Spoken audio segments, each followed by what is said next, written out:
ನಮಸ್ಕಾರ ಸ್ನೇಹಿತರೆ. ಇಂದಿನ ವೇಗದ ಜಗತ್ತಿನಲ್ಲಿ ನಾವು ದಿನವಿಡೀ ಬ್ಯುಸಿಯಾಗಿರುತ್ತೇವೆ. ಆದರೆ ದಿನದ ಕೊನೆಯಲ್ಲಿ ಇಂದು ನಾನು ಸಾಧಿಸಿದ್ದಾದರೂ ಏನು ಎಂದು ಯೋಚಿಸಿದರೆ ನಮ್ಮ ಉತ್ತರ ಸಿಗುವುದಿಲ್ಲ. ಯಾಕೆ ಗೊತ್ತಾ? ನಾವು ಕೆಲಸ ಮಾಡುತ್ತಿದ್ದೇವೆ ಅಂದರೆ ಸರಿಯಾದ ಕೆಲಸದ ಮೇಲೆ ಗಮನ ಕೊಡುತ್ತಿಲ್ಲ. ಇದನ್ನೇ ಡೇರಿಯಸ್ ಫೋಕ್ಸ್ ಅವರು ತಮ್ಮ ಫೋಕಸ್ ಆನ್ ವಾಟ್ಸ್ ಮ್ಯಾಟರ್ಸ್ ಪುಸ್ತಕದಲ್ಲಿ ವಿವರಿಸಿದ್ದಾರೆ. ಈ ಪುಸ್ತಕದ ಪ್ರಮುಖ ವಿಚಾರಗಳನ್ನು ಇಂದು ತಿಳ್ಕೊಳ್ಳೋಣ. ಈ ಪುಸ್ತಕದ ಪ್ರಮುಖ ಅಂಶ ಅಂದರೆ ಸಮಯದ ನಿರ್ವಹಣೆ ಅಲ್ಲ, ಗಮನದ ನಿರ್ವಹಣೆ. ನೆನಪಿಟ್ಕೊಳ್ಳಿ, ಈ ಪುಸ್ತಕದ ಪ್ರಮುಖ ಅಂಶ ಸಮಯದ ನಿರ್ವಹಣೆ ಅಲ್ಲ, ಗಮನದ ನಿರ್ವಹಣೆ ಅಂತ ಕರ್ಕೊಳ್ತೀವಿ. ನಮ್ಮಲ್ಲಿ ಅನೇಕರು ಟೈಮ್ಸ್ ಮ್ಯಾನೇಜ್ಮೆಂಟ್ ಬಗ್ಗೆ ಯೋಚಿಸ್ತಾರೆ. ಆದರೆ ಲೇಖಕರು ಹೇಳುವಂತೆ ನಮಗೆ ಬೇಕಿರುವುದು ಸಮಯದ ನಿರ್ವಹಣೆ ಅಲ್ಲ, ಬದಲಾಗಿ ಗಮನದ ನಿರ್ವಹಣೆ, ಅಟೆನ್ಷನ್ ಮ್ಯಾನೇಜ್ಮೆಂಟ್ ಅಂತೇಳಿ ಕರ್ಕೊಳ್ತಾ ಹೋಗ್ತೀವಿ. ನಮಗೆ ದಿನಕ್ಕೆ 24 ಗಂಟೆ ಎಲ್ಲರಿಗೂ ಸಮನಾಗಿ ಸಿಗುತ್ತದೆ. ಆದರೆ ಆ ಸಮಯದಲ್ಲಿ ನಾವು ಯಾವುದಕ್ಕೆ ಆದ್ಯತೆ ನೀಡುತ್ತೇವೆ ಎಂಬುದು ಮುಖ್ಯ.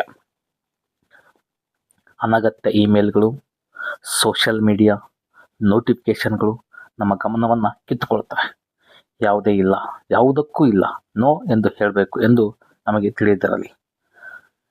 ಪ್ರಮುಖ ಅಂಶ ಅಂದರೆ ಈ ಒಂದು ಕಾನ್ಸೆಪ್ಟು ಪುಸ್ತಕದ ಎರಡನೇ ಮುಖ್ಯ ಪಾಠ ಏನಿದೆ ಅಂದರೆ ಪ್ಯಾರೆಟೋ ಪ್ರಿನ್ಸಿಪಲ್ ಆಫ್ ದ ಅಂದರೆ 80-20 ನಿಯಮ ಅಂತ ಹೇಳ್ತೀವಿ.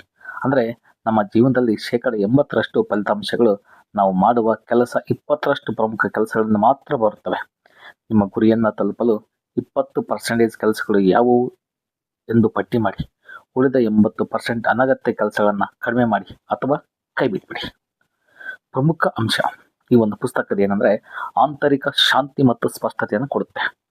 ಗಮನವನ್ನು ಕೇಂದ್ರೀಕರಿಸಲು ಮನಸ್ಸಿನ ಸ್ಪಷ್ಟತೆ ಬಹಳ ಮುಖ್ಯ. ಇಲ್ಲಿ ನಾವು ಅತಿಯಾಗಿ ಯೋಚಿಸುವುದನ್ನು ನಿಲ್ಲಿಸಬೇಕು.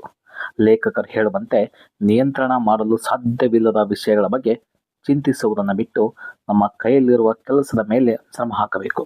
ಇದರಿಂದ ಒತ್ತಡ ಕಡಿಮೆಯಾಗಿ ಕೆಲಸದಲ್ಲಿ ವೇಗ ಹೆಚ್ಚುತ್ತದೆ. ಇದರ ಪುಸ್ತಕದ ಕೊನೆಯಲ್ಲಿ ತಿಳ್ಕೋಬೇಕಾಗಿರ್ತೇನೆಂದರೆ ಈ ಪುಸ್ತಕದ ನಮಗೆ ಕಲಿಸುವ ದೊಡ್ಡ ಪಾಠ ಏನಂದರೆ ಜೀವನ ಎನ್ನುವುದು ಎಲ್ಲವನ್ನು ಮಾಡುವುದಿಲ್ಲ, ನಮಗೆ ಅತ್ಯಂತ ಮುಖ್ಯವಾದದನ್ನು ಮಾತ್ರ ಮಾಡುವುದು.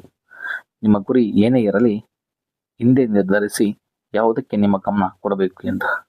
ಈ ಮಾಹಿತಿ ಇಷ್ಟವಾದರೆ ಈ ವಿಡಿಯೋವನ್ನು ಲೈಕ್ ಮಾಡಿ, ನಿಮ್ಮ ಸ್ನೇಹಿತರಿಗೂ ಹಂಚಿಕೊಳ್ಳಿ. ಧನ್ಯವಾದ.